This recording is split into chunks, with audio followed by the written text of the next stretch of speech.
السلام عليكم ورحمة الله وبركاته. أسعد الله صباحكم كل خير. اذكروا الله وصلوا على النبي عليه أفضل الصلاة وأتم التسليم. باركين الشهر وكل عام وأنتم بخير وصحة وسلامة وسعادة دائمة. تقبل الله منا ومنكم الصيام والقيام وصالح الأعمال. المعروف دائما ما يضيع بين الناس حتى وإن طالت المدة، يعني مهما سويت من معروف أثره رايح تشوفه وراح يرجع لك. الأولين دائما يقولون سوي المعروف وقطه وراك. هو الأساس ما هو قطه وراك، قطه قدامك، ارمى قدامك وتحصله إن شاء الله في مقبل الأيام القادمة. يعني ما راح يضيع شيء عند الله سبحانه ولا راح يضيع شيء عند الأجواد. هذا واحد يسولف يقول في عام 1429 أو 28 الرجل كان وقتها ينتظر راتب، باقي له يومين ثلاثة. يقول باقي الراتب يومين ثلاث أيام، يومين ثلاث أيام منها وحول. يقول معي في جيبي 35 ريال، ما عندي غيرها من أمور الدنيا شيء. دخل رجال المحطة يبي يعبي سيارته، كان قدامه 3 سيارات. عبت الأولى ومشت، الثانية عبت ولكن صاحبها ما تحرك. شوي يقول إلا شوفه يفتح سيارته وينزل ويعسس مخابيه ويدور منا ومنا ويطالع في السيت ويطالع في داخل السيارة، طاح شيء ما طاح شيء.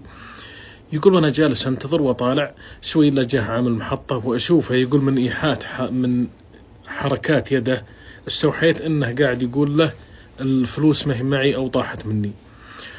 يقول انهم اقوم وادق لي هرن ويجيني الرجال، قلت له يا اخي حرك خلنا نعبي بنزين. قال والله يا اخي انا عبيت موتري بنزين لكن المشكلة ان فلوس ما عندي. شلون؟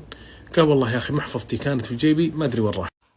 طبعا يقول أنا ما عندي إلا 35 ريال ويا الله إنها تمشيني، عاد بعبي منها بنزين وألزم ما عليه. هو إذا عبيت بنزين خلاص بيوديني لدوامي برجعني وما فيه أي مشاوير. وقلت في نفسي بخلي لي 10 ولا 5 ريال تبقى معي في جيبي أتصرف منها، أما فطور ولا حاجة ولا شغلة ولا كذا. يقول عبت السيارة الأولى ومشت، السيارة الثانية عبت ولكن الرجال نزل من سيارته وقام يدور يتلمس ما عنده شيء. دقيت له هرن ثم كلمت الرجال قلت له حرك سيارتك خلنا نعبي. قال يا أخي أنا عبيت ولكن للأسف إنه ما عندي دراهم. شلون؟ قال والله محفظتي خابرها في جيبي ولكنها طاحت. قلت له بكم عبيت؟ قال عبيت ب25 ريال. يقول والله أرد يدي على مخباي وأعطيه. قلت هذه 25 ريال، عطه وروح. يقول خذها الرجال مني وقال لي عطني اسمك وعطني رقم جوالك. قلت له يا ابن حلال راح كلها 25 ريال. قال والله ما حرك، لكن حلف الرجال انه ما يتحرك الا بعد ما اعطيه رقمي واسمي. فيقول قلت له اسمي فلان الفلاني ورقم جوالي هذا هو. يقول سجله عنده وتوكل على الله.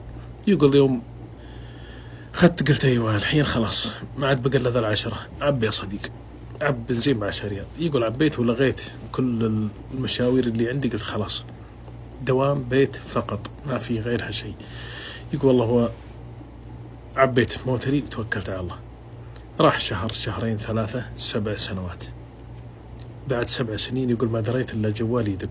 يقول أنا بالعادة لما يدق علي رقم غريب ما أرد عليه. طبعا الميزة والتصرف هذا دائما ما هو صحيح. أنا دائما أقول إنه رد على جوالك. أي شخص بيتصل عليك أكيد إنه يعرفك أو إنه يبيك، ما علينا. يقول ما رديت عليه، دق المرة الثانية الثالثة الرابعة. يقول الرقم مصر يعني كل شوية يدق. يقول فقلت في نفسي دام انه مصر على الاتصال هذا اكيد فيه امر جلل. الرقم ذا اللي يتكرر علي اتصل علي 4-5 مرات، لا في شيء. يقول والله واقوم ورد عليه، السلام عليكم السلام كيف الحال طاب الحال فلان؟ قلت نعم. قال معك فلان الفلاني حياك الله. يقول انا ما عرفته طبعا من اسمه، لكن سألته من فلان؟ قال تذكر الرجال اللي انت معبي له بنزين قبل 7 سنين في المحطة في جدة؟ طبعا السالفة هذه. قلت لا إله إلا الله، قبل 7 سنين أنا ناسي عشاي وغداي أمس وأنت تذكرني قبل 7 سنوات. قال أنت نسيت لكن أنا ما نسيت، أبرسل لك لوكيشن وأبيك تجيني عليه سير وتقهوى عليه عندي.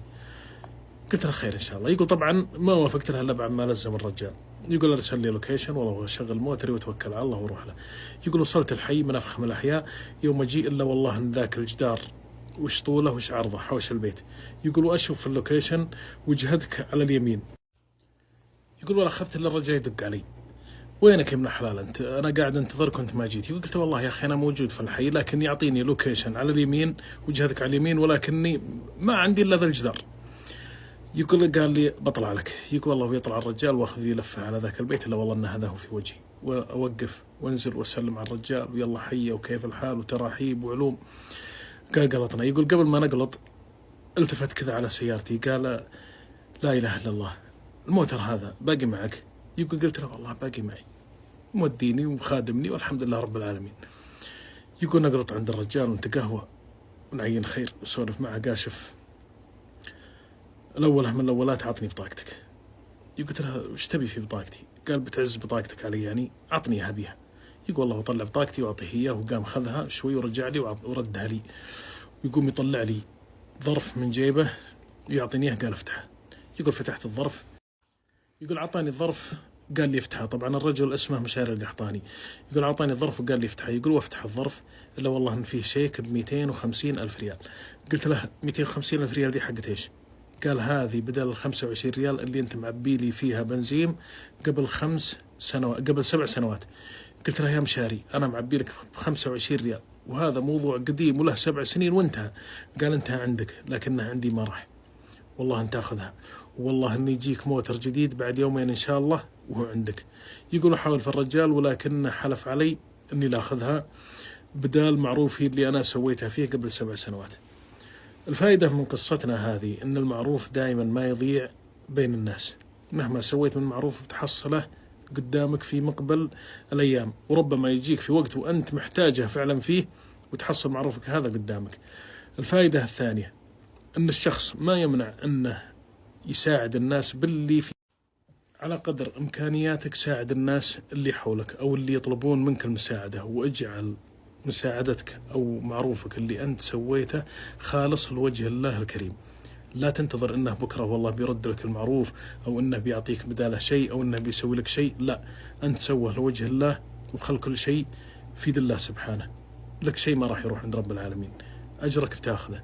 إن الله كتب أنه يرد لك معروفك بيردها لك.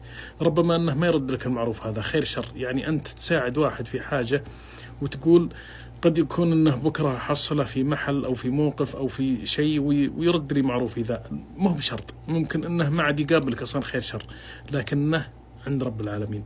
فأنت احتسب أي عمل أو شيء تسويه لأحد من باب الأجر ومن باب الوجه الله تعالى. انتظر منكم تعليقاتكم وانطباعكم على القصة، وإن شاء الله نلقاكم بكرة في قصة جديدة، وتصبحون على خير.